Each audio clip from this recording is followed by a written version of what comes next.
Hello everyone, हम BEd first year का paper third कर रहे हैं, टीचिंग एंड लर्निंग, और यूनिट 3 हमने स्टार्ट कर रखी है। और जो टॉपिक हम डिस्कस कर रहे हैं वो है हमारा Bloom taxonomy of instruction objectives. जो ब्लूम टेक्सोनॉमी है उसके बिहाफ पर जो अनुदेशात्मक उद्देश्य हैं उनको किस तरह से जो है वो डिफाइन किया गया है। प्रीवियस लेक्चर तक हमने देखा कि जो ब्लूम टेक्सोनॉमी के बिहाफ पर पहली जो डोमेन है, कॉग्निटिव डोमेन है, वो क्या होती है और उसके अंदर ज्ञानात्मक जो पक्ष है वो किस तरह से विकसित होता है, उसके 6 चरण जो हैं वो कौन कौन से हैं। और इस लेक्चर के अंदर हम डिस्कस करेंगे हमारी नेक्स्ट डोमेन, जो कि क्या है, अफेक्टिव डोमेन।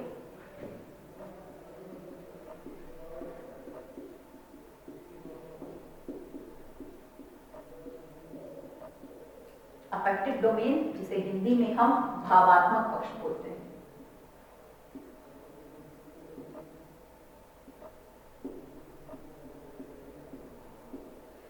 कि किस तरह से एक व्यक्ति के अंदर जो भाव हैं वो विकसित होते हैं। क्योंकि देखिए, जब किसी भी बच्चे को आपने पढ़ाना है तो पढ़ा रहे हो तो स्टूडेंट जो है क्लास के अंदर सिर्फ फिजिकली प्रेजेंट नहीं होता, उसका इमोशनली प्रेजेंट होना भी जो है वो बहुत जरूरी है। क्योंकि हम देखें कि जब हम ज्ञान को ग्रहण कर रहे हैं तो उस चीज का हमारे हर चीज के ऊपर जो है वो प्रभाव पड़ता है। और उस ज्ञान के विकास क्रम के ऊपर हम देखें कि हमारी जो रुचि होती है, हमारा जो किसी भी चीज़ को देखने का नज़रिया है, उसके साथ साथ हमारा आईक्यू लेवल है, हमारी पर्सनैलिटी है, हम कहें हमारी क्षमताएं हैं किसी भी काम को करने की, हमारे जो फीलिंग्स हैं, इमोशंस हैं, वो हर चीज़ जो है उस चीज़ को क्या करता है, इफेक्ट करता है। तो हम यहाँ ये देख रहे हैं कि किस तरह से जो एक व्यक्ति के अंदर या एक स्टूडेंट के अंदर जो भाव हैं, इमोशंस हैं, वो डेवलप होते हैं और जिसके बिहाफ पर उसके इमोशनल एबिलिटीज को हम किस तरह से विकसित जो है वो कर सकते हैं। तो जो हमारी अफेक्टिव डोमेन है, अफेक्टिव डोमेन हमारी किसी से संबंधित है, that is related to emotional ability.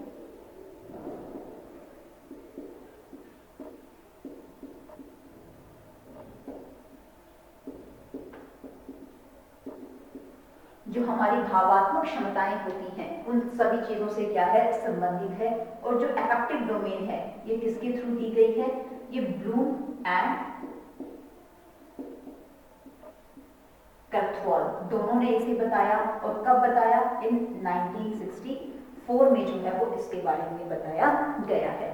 और इसको हम क्या देखते हैं कि किसी भी व्यक्ति के जो इमोशंस हैं, भाव जो विकसित हो रहे हैं, उनके विकसित होने की हमारे पास कितने लेवल हैं इसके अंदर, दैट इज 5 लेवल। 5 पदों के बिहाव पर 5 क्रम्स के अंदर जो है वो इमोशनल एबिलिटी जो है वो डेवलप होती है। जब हम इमोशनल एबिलिटी की बात कर रहे हैं, मीन्स किसी भी एक स्टूडेंट के अंदर या किसी भी लर्नर में इंटरेस्ट है। इंटरेस्ट किस तरह से विकसित होता है, इंटरेस्ट के साथ साथ हम इसके अंदर ये देखेंगे कि उसका जो है वो किसी भी चीज को देखने का नजरिया है, एटीट्यूड है, वो किस तरह से उसका विकसित हो रहा है। एटीट्यूड के साथ साथ हम ये देखेंगे कि उस पर्टिकुलर पर्सन में जो वैल्यूज हैं, मूल्य हैं, वो किस तरह से क्या होते हैं, विकसित होते हैं। इन सभी चीजों का विकास क्रम जो है वो किस तरह से है या ये कहाँ विकसित होते हैं, ये हमारे हम किस में पढ़ेंगे, अफेक्टिव डोमेन के अंदर जो है वो पढ़ेंगे। जब मैंने पहले कहा कि अफेक्टिव डोमेन जो है वो इमोशनल एबिलिटी से रिलेटेड है, दी किसकी द्वारा गई है, ब्लूम और क्रथवाल दोनों ने इसके बारे में बताया है। कब बताया है, 1964 के अंदर। टोटल लेवल कितने हैं इसके अंदर, 5 लेवल हैं। क्या चीज देखेंगे कि किस तरह से रुचि का, दृष्टिकोण का या मूल्य जो है वो एक व्यक्ति के अंदर क्या होते हैं, विकसित होते हैं। और उसके साथ साथ हम ये देखें कि अगर इन सब चीजों को देखें तो ये किस तरह से हैं, इनका भी आप क्या देखोगे, लोअर टू, ये भी क्या जाएंगी आपकी, लोअर टू हायर लेवल जाएंगी। इसके साथ साथ इसमें भी आपको क्या चीज देखने को मिलेगी, that is general to specific, सामान्य से विशिष्ट की ओर जाएंगे। और उसके साथ साथ सिंपल टू कॉम्प्लेक्स, यानी कि सरल से कठिन की ओर।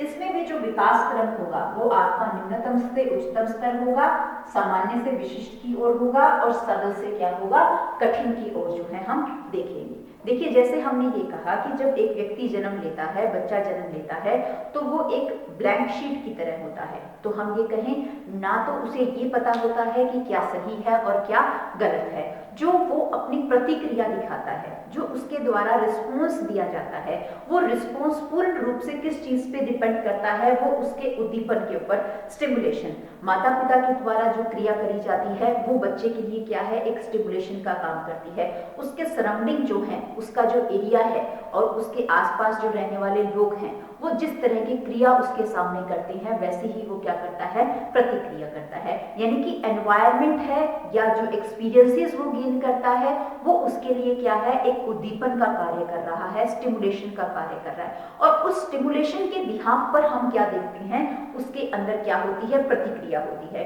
जैसा किसी भी बालक को स्टिमुलेशन दिया जाएगा, जैसे उसके सामने क्रिया करी जाएगी, हम क्या देखेंगे, उसकी प्रतिक्रिया भी जो है वो वैसी की वैसी होगी। आप जस्ट छोटा सा एग्जांपल ले लीजिए कि एक छोटा सा बच्चा है, उसके सामने आप खेल रहे हो, आप हंस रहे हो, तो उसकी भी जो है वो एक्टिविटी कैसी होंगी, उसके जो इमोशंस हैं वो भी कैसे हमें शो आउट होंगे। वो भी जो है आपको हंस के जो है उस चीज का रिस्पॉन्स देगा, या हम कहें कि क्लैपिंग करके, ताली बजाकर उसका जो है वो रिस्पॉन्स देगा। इसी के आप अपोजिट देख लीजिए कि आप अगर किसी भी छोटे बच्चे के सामने जो है किस तरह की गतिविधि, उसे डरा रहे हैं, उसको गुस्सा कर रहे हैं, तो उसकी जो फीलिंग्स हैं, उसके इमोशंस, उसकी जो क्रिया है, प्रतिक्रिया जो है वो किस तरह की आएगी। वो अपनी प्रतिक्रिया रोक कर दिखाएगा, गुस्सा दिखाएगा, या हम क्या देखेंगे, उसके फेस एक्सप्रेशंस के ऊपर हमें फियर फैक्टर जो है वो देखने को मिलेगा, डर जो है वो देखने को मिलेगा।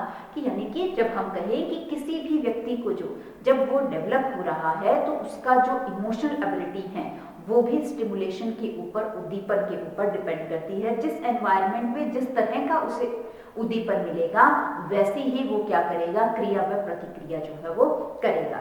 यानी कि अगर हम लर्नर की बात करते हैं तो टीचर जो है वो एक स्टूडेंट के सामने जिस तरह से क्रिया करेगा, जिस तरह से अपनी विषय वस्तु को, कंटेंट मटेरियल को उसके सामने प्रदर्शित करेगा, बच्चे का जो रिस्पॉन्स है, उसकी जो प्रतिक्रिया है वो भी क्या आएगी, उसी तरह से आएगी।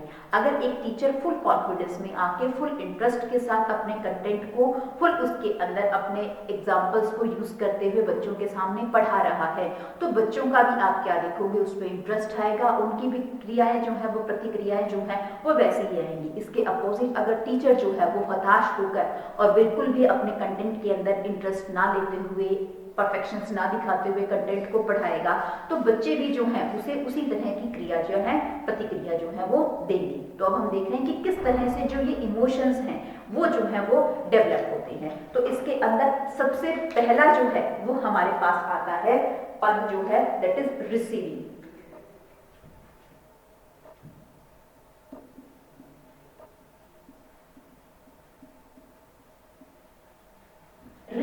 रिसीव करना, जिसे हिंदी में हम कहेंगे आग्रहण।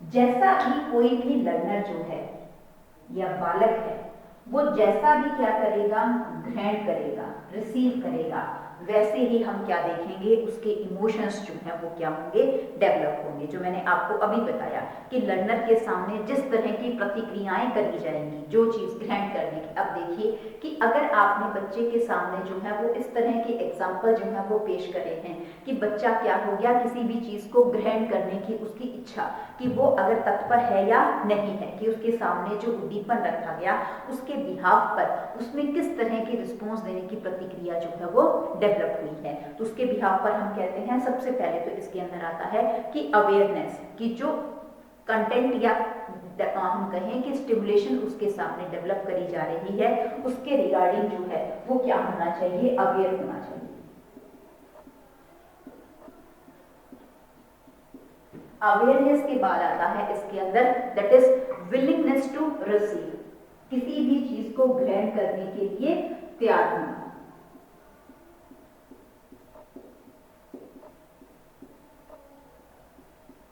आप एक स्टूडेंट को पढ़ा रहे हो और आपका जो लर्नर है वो इमोशनली डिस्टर्ब बैठा है, मीन्स वो किसी भी कंटेंट को ग्रहण करने की उसकी सिचुएशन में, परिस्थिति में नहीं है, तो यानी कि वो अभी विलिंग, तैयार नहीं है किसी भी चीज को ग्रहण करने के लिए। तो सबसे पहले टीचर जो है वो स्टिमुलेशन इस तरह की प्रदर्शित करे कि बच्चे को सबसे पहले तैयार करे कि हाँ आपको ये विषय वस्तु जो है वो पढ़ाई जा रही है, इंटरेस्ट उसका जो है वो डेवलप करें, ताकि बच्चा भी जो है वो क्या हो, उस चीज को ग्रहण करने करने के लिए रेडी हो जाए, वो भी जो है वो तत्पर हो जाए, यानी कि विलिंगनेस टू रिसीव जो है वो दिखाए। उसके साथ साथ इसमें आता है next, control the attention of the learner.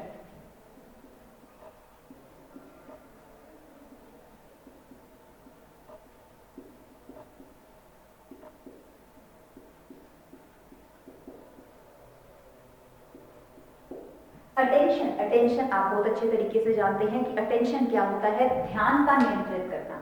कि हम कहें कि क्लास के अंदर बच्चे जितना ज्यादा क्या होगा, अटेंटिव होगा लर्नर, उतना ही आप क्या देखोगे, उस वो चीजों को अच्छे तरीके से क्या करेगा, ग्रहण करेगा। रिसीव, जितना अच्छा वो रिसीव करेगा उसके बिहाव पर हम क्या देखेंगे, उसका रिस्पॉन्स जो है वो रहेगा। तो मतलब कंट्रोल द अटेंशन, सबसे पहले जो लर्नर है उसकी जो अटेंशन है, उसकी हम कहें कि जो ध्यान है वो क्या होना चाहिए, कंट्रोल किया जाना चाहिए। इस तरह से हम कहें कंटेंट को डिलीवर किया जाए, उसमें इस तरह का स्टिमुलेशन जो है वो रखा जाए जो कि उसको ध्यान जो है वो क्लास की ओर रखे, उसको डाइवर्ट जो है वो ना होने दे। उसी के बिहाव पर वो चीजों को क्या है, क्या कर पाएगा, अच्छे तरीके से रिसीव जो है वो कर पाएगा।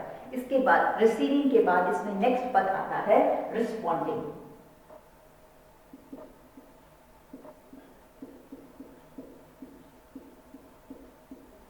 जिसे हिंदी में हम कहते हैं अनुक्रिया।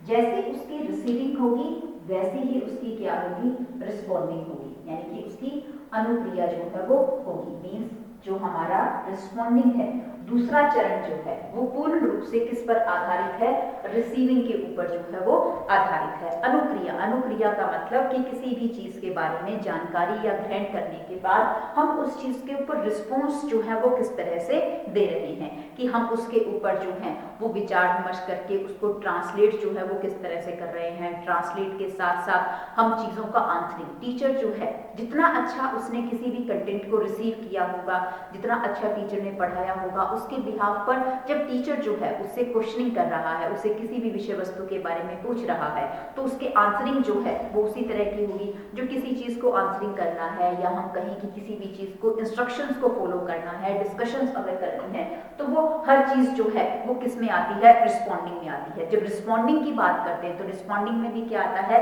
दैट इज ऑबीडियंस टू रिस्पॉन्स, की रिस्पॉन्स देने के लिए सहमति। क्या एक लर्नर जो है वो रिस्पॉन्स देने के लिए तैयार है या नहीं तैयार है, obedience to response.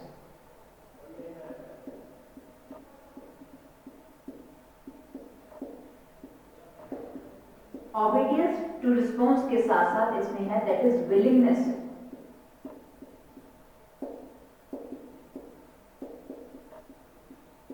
To response, कि किसी भी चीज का रिस्पॉन्स देने के लिए हम जो हैं वो विलिंग है या नहीं है, इच्छा है या नहीं है। इसके साथ साथ आता है सेटिस्फेक्शन ऑफ रिस्पॉन्स।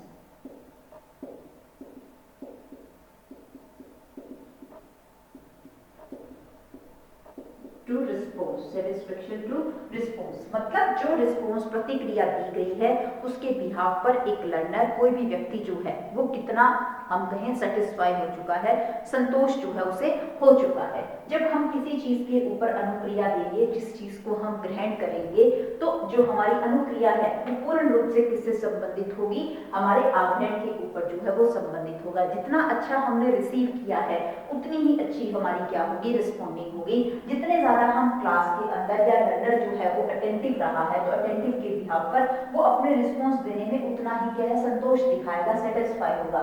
जितना ज्यादा उसने अच्छे तरीके से जो है वो रिसीव करने की उसकी इच्छा थी, ग्रहण करने की इच्छा थी, उतनी ही जो है उसकी हम क्या देखेंगे, प्रतिक्रिया करने की, अनुक्रिया करने की भी क्या है, इच्छा इसके अंदर रहेगी। नेक्स्ट इस अंदर थर्ड स्टेप आता है दैट इज वैल्यूइंग, अनुमूलन।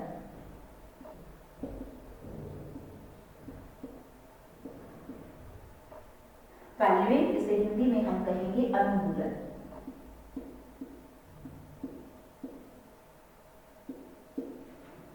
अनुमूलन, मूल्यन, सॉरी अनुमूलन नहीं, से हम मूल्यन बोलेंगे।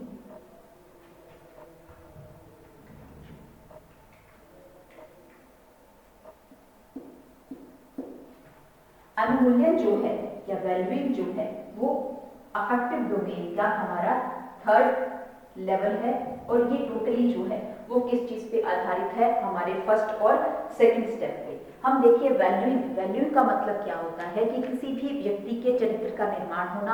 हम कहें कि किसी भी चीज को कोई भी विद्यार्थी जो है धीरे धीरे जो है वो किसी भी विचार को क्या देता है, महत्वता देता है। वो जैसे जैसे चीजों को स्वीकार करना शुरू करता है उसके प्रति जो है वो अपनी रुचि जो है वो अभिव्यक्त करने की शुरुआत करता है। जब वो रुचि अभिव्यक्त करने की शुरुआत करता है मतलब वो किसी चीज को स्वीकार करना जो है वो स्टार्ट कर देता है। उसके अंदर उन थॉट्स को, उन थिंकिंग के बिहाफ पर उसकी स्वीकारिता जो है वो स्टार्ट हो जाती है। जैसे हम ये कहें कि स्कूल के अंदर टीचर जो है वो बच्चे को सिखाता है कि उसे डिसिप्लिन में रहना चाहिए, उसे टाइम टेबल फॉलो करना चाहिए, ये उसकी गुड हैबिट्स हैं, ये उसकी बैड हैबिट्स हैं, उसे मॉर्निंग में जल्दी उठना चाहिए। तो मतलब ये चीजें जो हैं जब उसे अच्छे तरीके से क्या करी गई, उसने रिसीव करी, रिसीव करने के बाद उसने उस चीज को क्या कर दिया, रिस्पॉन्ड कर दिया। तो अब उसका हम क्या देखेंगे, वैसा ही जो है वो क्या होगा, वैल्यूइंग हो जाएगा।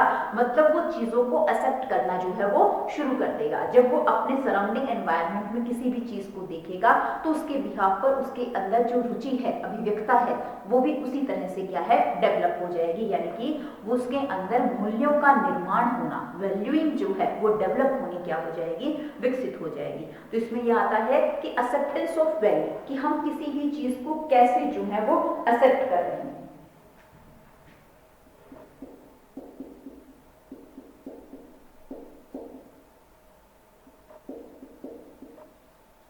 मूल्यों की स्वीकार्यता, हम जो मूल्य हमने कहा कि डिसिप्लिन को हमने सीखा, उसके प्रति रिस्पॉन्ड दिया, तो उसको जो है हम किस तरह से एक्सेप्ट जो है वो कर रहे हैं। उसके साथ साथ नेक्स्ट आता है इसके अंदर कमिटमेंट ऑफ वैल्यू।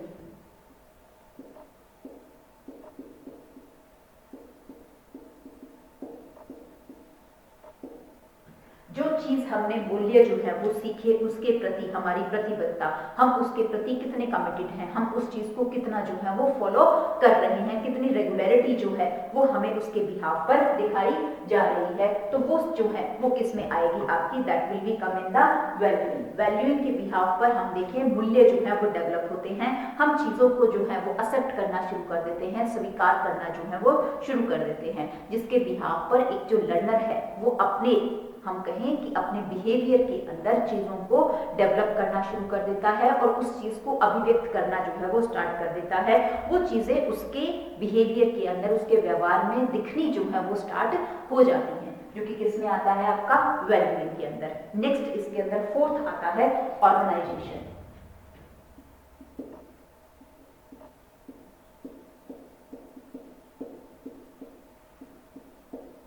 जिसे हिंदी में हम कहते हैं संगठन।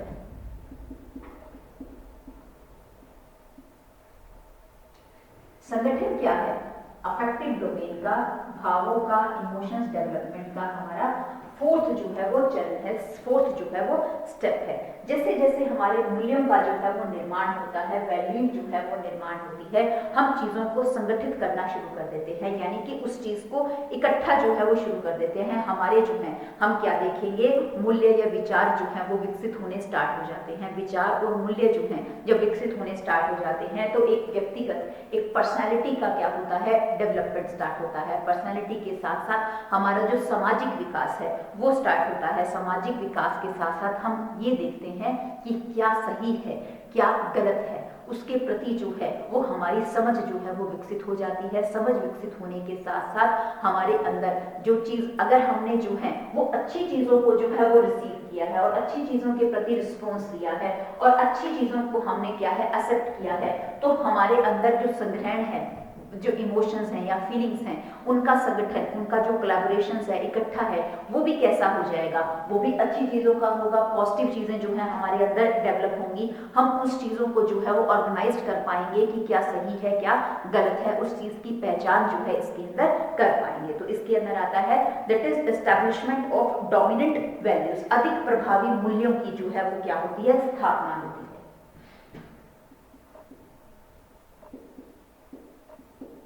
establish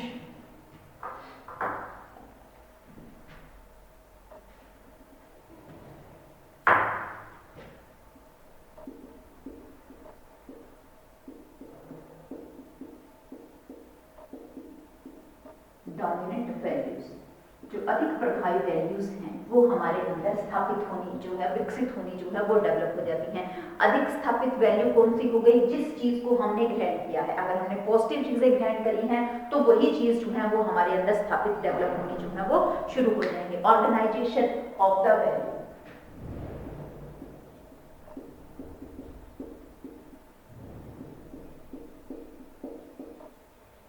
जो मूल्य है उनका हम संगठन करना जो है वो शुरू कर देते हैं, इकट्ठा करना जो है हम इसके अंदर शुरू कर देते हैं। नेक्स्ट आता है हमारा इसके अंदर fifth step, that is characterization, चरित्रीकरण।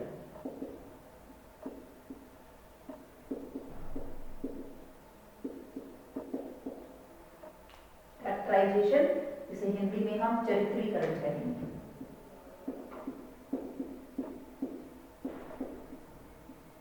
चरित्रीकरण जो है वो अफेक्टिव डोमेन का, इमोशनल डेवलपमेंट का हमारा क्या है? फिफ्थ स्टेप है। ठीक है, चरित्रीकरण में हम क्या देखेंगे? इसके अंदर आप क्या देखोगे कि एक चरित्र का जो है वो निर्माण हो जाता है, वैल्यूज जो है वो निर्माण हो जाती है, कैरेक्टर का जो है हम कहें कि एक व्यक्ति के कैरेक्टर का जो है वो विकास होता है। जैसी चीजों को उसने ग्रहण किया, जैसी चीजों के प्रति उसने प्रतिक्रिया करी और जिन मूल्यों को, जिन चीजों को उसने अपनी लाइफ में धारण कर लिया, एक्सेप्ट कर लिया और उन चीजों को उसने जो है हाई वैल्यूज जो है अपने स्थापित कर दी, तो उसका कैरेक्टर भी जो है वो वैसा ही बन जाएगा। वो एक अच्छे कैरेक्टर का होगा, उसके अंदर इमोशनल एबिलिटीज जो है वो एक अच्छे तरीके से डेवलप होंगी, जो उसके अंदर रुचि जो हम कह रहे हैं, इंटरेस्ट डेवलप होना है, किसी भी चीज को देखने का नजरिया है वो उसके अंदर जो है वो डेवलप हो जाएगा। तो हम देखेंगे उसकी जो पूरे के पूरे विकास कर्म के बिहाफ पर चरित्रीकरण जो है उसका हो जाएगा, यानी कि generalise the set and characterisation, characterisation हो जाएगा उसका।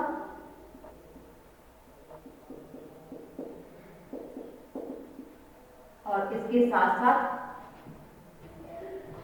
Generalisation of set.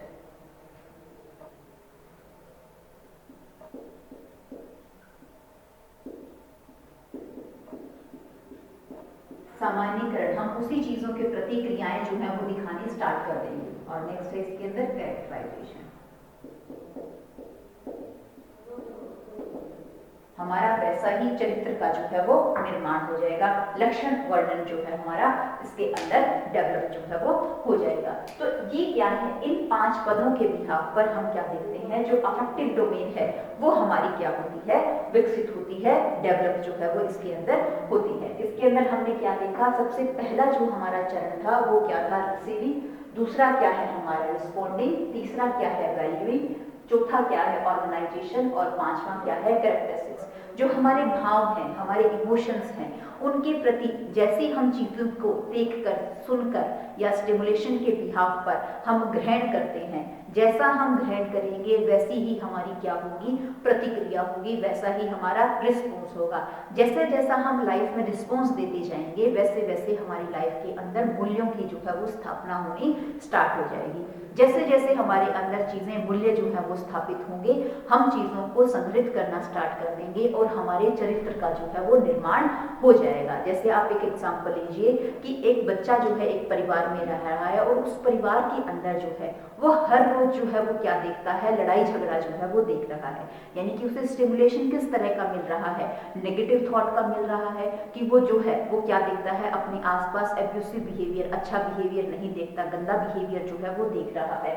तो जिस चीजों को उसने रिसीव किया वैसा ही वो क्या कर देगा? रिस्पॉन्स करना स्टार्ट कर देगा। वो अपने सराउंडिंग एनवायरनमेंट में, अपने कोलिग्स के साथ, अपने स्कूल लेवल पर धीरे धीरे वैसे ही उसकी क्या हो जाएंगी? बुरी जो है वो आदतें जो है वो डेवलप हो जाएंगी। वो भी एब्यूसिव बिहेवियर स्टार्ट कर देगा, लड़ाई झगड़ा जो है वो दिखाना स्टार्ट कर देगा। जैसे जैसे वो इन चीजों को करेगा तो वो चीज जो है वो वैल्यू, मतलब उसकी क्या हो जाएगी? वो आदत बन जाएगी। हम कहते हैं कोई भी आदत जो है वो स्टार्टिंग में एकदम जो है वो डेवलप नहीं होती, उसके लिए क्या लगता है? समय लगता है। उसके लिए क्रियाएं करी जाती हैं, उसके लिए प्रतिक्रियाएं जो है वो डेवलप करी जाती हैं। जब वो हम कहें कि आदत बन जाएगी तो धीरे धीरे उसके अंदर क्या है, उस चीज का पूरा उसका जो चरित्र है वो क्या है वैसा ही डेवलप हो जाएगा। वो बड़ा होकर जो है वो हाई लेवल के ऊपर जो है वो चीजों को गलत तरीके से करना जो है वो स्टार्ट कर देगा। तो हमारे इमोशंस जो है वो डेवलप हो जाएंगे। तो इसके बिहाफ पर जब हम कहें, जब एक स्टूडेंट को पढ़ाया जा रहा है तो उन स्टूडेंट्स को जब पढ़ाया जा रहा है तो सबसे पहले उसको हम रिसीव किस तरह से करवा रहे हैं, ग्रहण जो है वो किस चीज को करवा रहे हैं, किस तरीके से उसे ग्रहण करवाया जा रहा है और वो किन चीजों को किस वे से जो है वो ग्रहण कर रहा है, उस चीज के ऊपर हमारे इमोशनल डेवलपमेंट डिपेंड करता है। हम उसके बाद उसकी प्रतिक्रिया जो है वो किस तरह की है, उसके ऊपर इमोशनल डेवलपमेंट डिपेंड करता है। फिर उसके बाद उसके अंदर चीजों का ग्रहण वैल्यूइंग जो है वो किस तरह से हो गया है, आदतें जो है वो किस तरह से डेवलप हो गई हैं, उसके बाद वो चीजों को किस तरह से संगठित कर रहा है और लास्ट में उसका क्या हो जाता है, चरित्रीकरण का निर्माण जो है वो इसके अंदर हो जाता है। तो यहाँ हमने देखा, अगर हम इसके लेवल की बात करते हैं तो जो रिसीविंग है वो क्या है, हमारा लोअर लेवल है और जो कैरेक्टराइजेशन है वो क्या है, हमारा हायर लेवल है। इसके अंदर